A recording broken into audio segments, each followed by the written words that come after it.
Wasn't expected, but we were hoping for something positive, which is ironic coming from Type of Negative.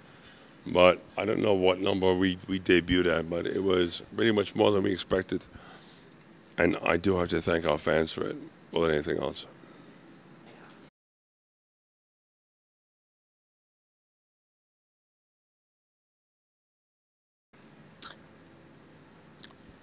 That is a very interesting and complex question. I don't know. All I can say is when I was much younger and cassette tape came out, I know that the whole recording industry was in like up in arms. Well, now they could, they can record music, blah blah blah, this and that. I feel that musicians and bands and companies, record companies, will find a way to adapt. How? I don't know.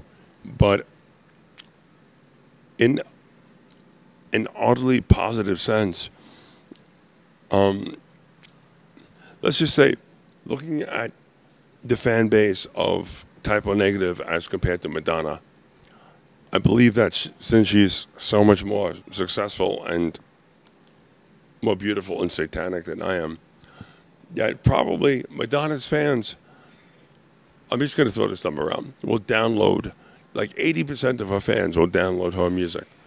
Whereas it's almost beneficial because Type O has such dedicated fans that they want the actual product. So I would imagine that probably only 50 to 60% of our fans would download. So it does work in our favor. You have to go with the flow.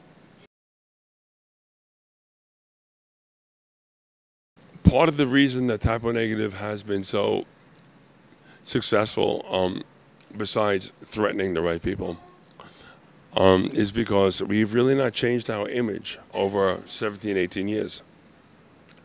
I love Metallica. I think they're a great band. But when they cut their hair off, I kind of felt it was a sign like they didn't have to try anymore.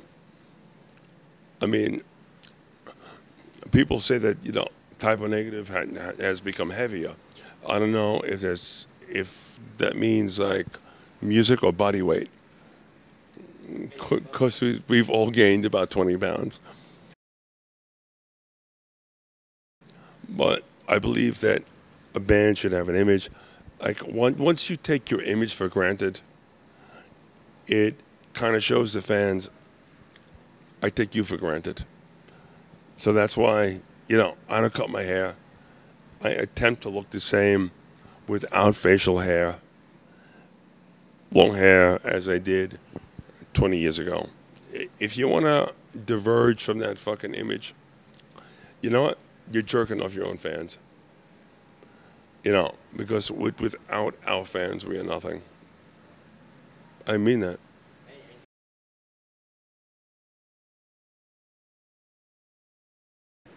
I'm not putting down Metallica. I hate to use them as an example, but I was kind of disappointed when like they felt that they were so cool that they could cut their hair off. Like we don't have to try anymore. No, me having long hair for 30 fucking years means I am still going to. This is a sign of my faith in our fans. Once you change your image, you cut your hair off.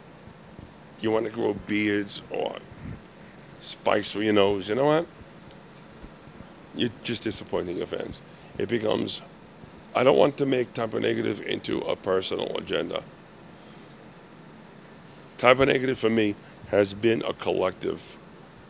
4 guys who have been friends even before Type O Negative. If you want to change the image, you know what? There are even worse bands than Type O Negative that will kick you out.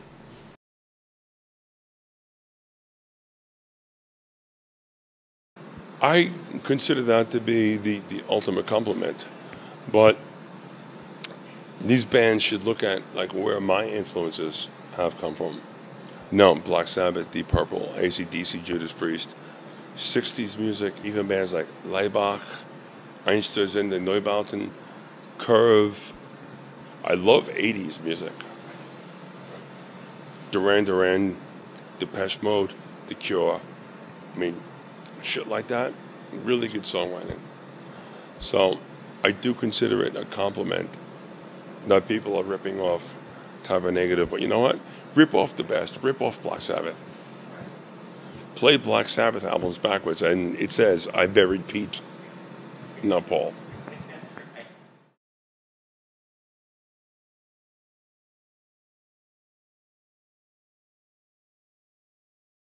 I do take that as the ultimate compliment, yes. I mean, we only rip off the best. Beatles, Black Sabbath. You know,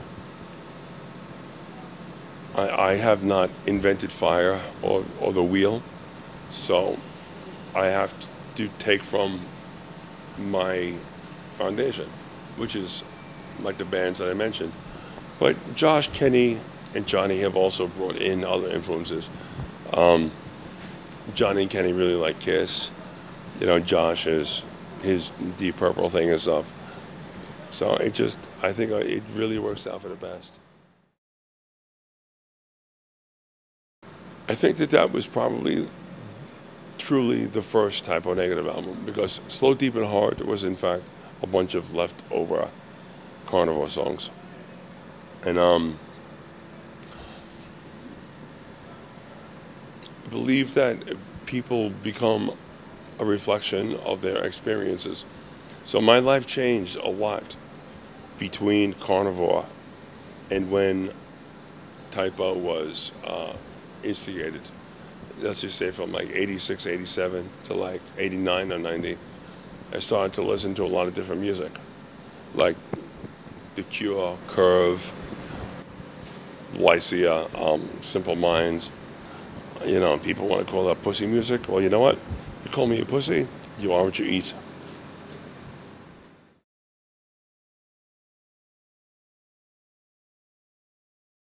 That's the perfect word, Lush.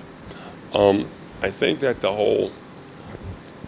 it was really shocking to like go from Slow, Deep, and Hard with, you know, to playing in front of like a 90% skinhead audience, to after Bloody Kisses came out, to having like 80 like of the hottest women waiting in line outside of your bus. I'm like, the B49 to Manhattan Beach doesn't stop here, sweetie. Like, what's the matter with these girls? And it's just like, so my point is, yeah, it did go to my head a little bit. I mean, not to sound disgusting about that, but I will be honest that I got more pussy in 1 week than I had gotten in like the first 30 years of my life. And I'm not talking about kittens or cats. So I went with the flow, but I do like October Rust for the mere fact that when I listen to the songs back, I like where I was psychologically. I've lost both of my parents. I miss them very much. I lost someone I love because I screwed up. And at that time, I had my mother, my father, and her. So when I listen to October Rust, I think about where I was at the time. And it's comforting, but it's bittersweet because I fucked up.